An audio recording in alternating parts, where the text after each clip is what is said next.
ကျွန်တော်တို့ရိုဟင်ဂျာလူမျိုးတွေဘာကြောင့်ကျွန်တော်တို့ရဲ့အမျိုးသားနဲ့ကိုချင်ပါခွင့်မရှိတာလဲပေါ့နော်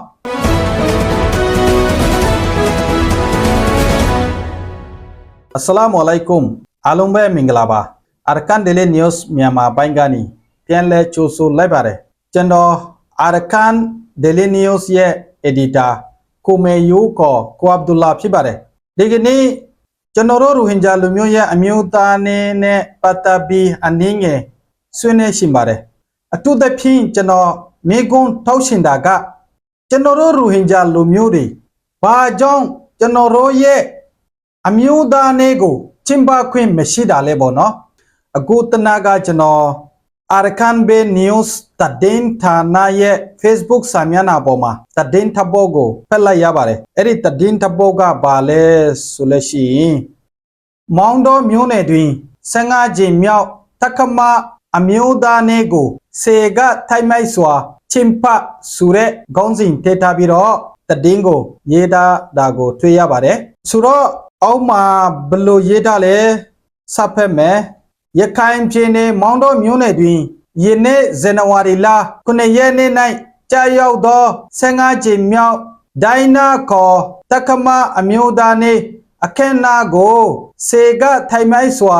ချင်ပါပြုလုပ်ခဲ့ကြောင်း AB News ကဂွင်းစင်တွေ့ရှိရသည်ဆိုပြီးတော့ရေးပါတယ်ဆိုလိုတာကဒီဒိုင်နာလူမျိုးခေါ်တက္ကမလူမျိုးရဲ့အမျိုးသားနဲ့ကိုဒီကနေ့9ရက်ဇန်နဝါရီလ2026ခုနှစ်မှာမောင်တော်မြို့နယ်မှာအခုဒီနေ့ကျင်းပနေတာပေါ့နော်အဲ့ဒီတည်င်းကိုဖတ်ရပါတယ်ဖတ်ပြီးတော့စဉ်းစားတာပေါ့အာရကန်ပြည်နယ်ထဲမှာ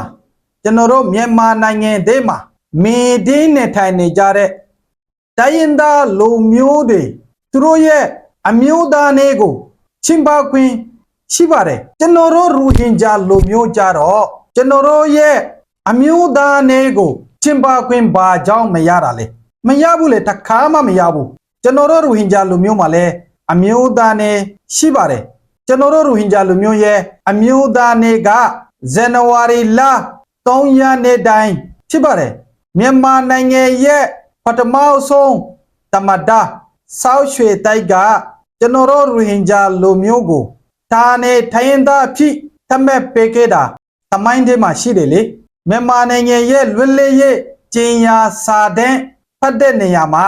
အဲ့ဒီအခမ်းအနားမှာပေါ့နော်ကျွန်တော်တို့ရိုဟင်ဂျာလူမျိုးလေးမြန်မာနိုင်ငံရဲ့ဒါနဲ့ထိုင်းသားလူမျိုးတစ်မျိုးဖြစ်ကြောင်းသူကပြောခဲ့တယ်လေသူကပြည်တော်စုမြန်မာနိုင်ငံတွင်ကချင်ကရင်ကယားချင်းမွန်ရခိုင်ရှမ်းဗမာအစရှိသည့်ဒါနဲ့ထိုင်းသားများအားလုံးအပြင်ရိုဟင်ဂျာများလည်းပါဝင်သည်ဟူ၍ရိုဟင်ဂျာလူမျိုးများကိုတရားဝင်ဒါနဲ့ထိုင်းသားအဖြစ်ပေါ်ပြခဲ့သည်မှားတာလားအဲ့ဒါအဲ့ဒါလို့ရှိတယ်လေမြန်မာနိုင်ငံရဲ့ပထမဆုံးတမဒါဆောက်ရွှေတိုက်ကကျွန်တော်တို့ရိုဟင်ဂျာလူမျိုးကိုဒါနဲ့ထိုင်းသားအဖြစ်သတ်မှတ်ပေးခဲ့တယ်ကျွန်တော်တို့လည်းကချင်ကယားကရင်ချင်းမွန်ဗမာရခိုင်ချင်းလူမျိုးဒါနဲ့ထိုင်းသားတစ်မျိုးဖြစ်ကြောင်းသူကသတ်မှတ်ပေးခဲ့တယ်လေကျင်ညာပေးခဲ့တယ်လေအဲ့ဒီတော့အဲ့ဒီ1948ဇန်နဝါရီလ3ရက်နေ့ကိုကျွန်တော်တို့ရဲ့အမျိုးသားနဲ့အဖြစ်သတ်မှတ်ထားတယ်ဒါပေမဲ့ကျွန်တော်တို့ကတရားဝင်ချင်ပါခွင့်မရခဲ့ပါဘူးကျွန်တော်တို့ရဲ့အခွင့်အရေးတွေကို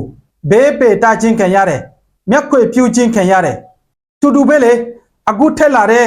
ရခိုင်လက်နက်ခိုင်တပုံAAကရခိုင်ပြည်နယ်ထဲမှာမိထင်းနေထိုင်နေကြတဲ့လူတွေကို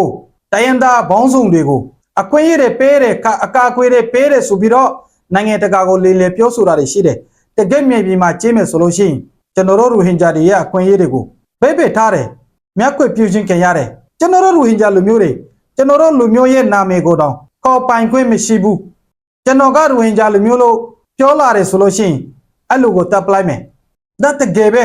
ကျွန်တော်တို့ရိုဟင်ဂျာလူမျိုးတွေအာရကန်ပြည်နယ်ထဲမှာရိုဟင်ဂျာဆိုပြီးတော့ခေါ်ပိုင်ခွင့်မရှိဘူးဒါအမှန်တရားပဲရခိုင်တပုံ AA ကနိုင်ငံတကာကို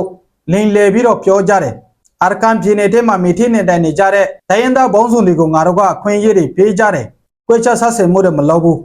အကိုလုံးကိုကျွန်တော်တို့ကမကွဲခြားဘဲနဲ့အကာအကွယ်တွေပေးထားတယ်ဆိုပြီးတော့ပြောတယ်အဲ့ဒါလို့ရိုဟင်ဂျာလူမျိုးကိုအကွင့်ရပေးထားတယ်ဆိုလို့ရှိရင်ကျွန်တော်တို့ရိုဟင်ဂျာလူမျိုးတွေဘာကြောင့်ကျွန်တော်တို့ရဲ့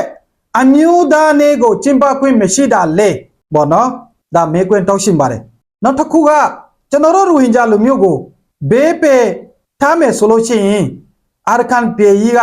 ဘယ်တော့မှအေးချမ်းလာမှာမဟုတ်ဘူးအာရကန်ပြည်နယ်ရဲ့တကယ်စစ်မှန်သောအေးချမ်းမှုကိုငြိမ်းချမ်းရေးကိုရမှာမဟုတ်ဘူး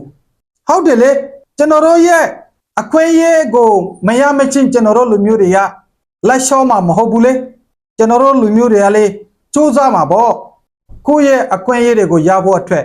အမှန်ဆိုလို့ရှိရင်ကျွန်တော်တို့ရိုဟင်ဂျာလူမျိုးလေးအာရကန်ပြည်နယ်ထဲမှာရှိနေကြတဲ့မြင့်တင်နေထိုင်နေကြတဲ့တခြားတိုင်းရင်းသားလူမျိုးအခွင့်အရေးတွေရသင့်တာပေါ့ကျွန်တော်တို့လည်းလူလေကျွန်တော်တို့လည်းရသင့်တာပေါ့အခွင့်အရေးတွေဆိုတော့ကျွန်တော်တို့ရဲ့နာမည်ကိုရိုဟင်ဂျာလူမျိုးဆိုတဲ့နာမည်တစ်လုံးကိုတော့ခေါ်ပိုင်ခွင့်မရှိတဲ့အချိန်မှာကျွန်တော်တို့အခွင့်အရေးရတယ်ဆိုလို့ရှိရင်ယုံလို့ရပါမလားဘောနော်ဒီအာရကန်ဘေ news ကဒီတဒင်းကိုမျှဝေတာဘောနော်ဒီတဒင်းကို Facebook စာမျက်နှာပေါ်မှာထင်တာဘောနော်ကျွန်တော်တို့ရိုဟင်ဂျာလူမျိုးတွေကြတော့အခွင့်အရေးတွေမရကြပါဘူးကျွန်တော်တို့ရိုဟင်ဂျာလူမျိုးတွေအမျိုးသားနေကိုချင်ပခွင့်ရှိသလားမရှိဘူးလေဆိုတော့အဲ့ဒါကိုကျွန်တော်ကမေးခွန်းတောက်ရှင်တာဘောနော်